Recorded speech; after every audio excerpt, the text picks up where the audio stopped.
We now come to the world of plants. Just as with animals, plants have been classified into groups to make it easier for scientists to study them. Plants can be broadly classified into two major groups: seed-bearing plants and spore-bearing plants. Angiosperms and gymnosperms are seed-bearing plants. Algae, mosses and ferns are spore-bearing plants. Angiosperms are flower-bearing plants. The flowers of these plants contain seeds.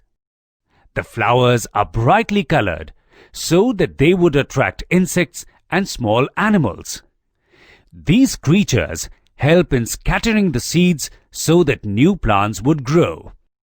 Fruit-bearing trees and palm trees are examples of angiosperms. Gymnosperms are seed-bearing plants which do not produce flowers. Gymnosperms use different ways to store and scatter their seeds. Conifer trees are gymnosperms. Conifers are evergreen trees with needle-shaped leaves. The needles of these trees remain green throughout the year.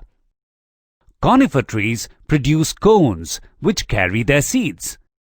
The cones are covered with scales. When the seeds are mature, these scales open up. The seeds fall out and germinate in the ground. Pine, fir and spruce are examples of conifer trees. Mosses, algae and ferns grow in damp places. These plants do not produce flowers or seeds. Instead, they produce spores. Mosses and algae grow over damp rocks or on tree trunks and branches.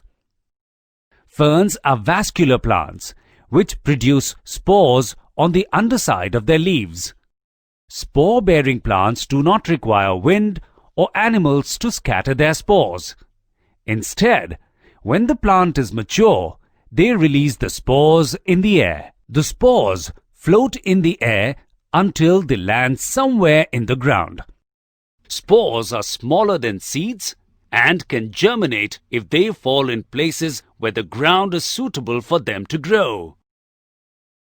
Spore-bearing plants produce thousands of spores because not all the spores can fall in suitable places.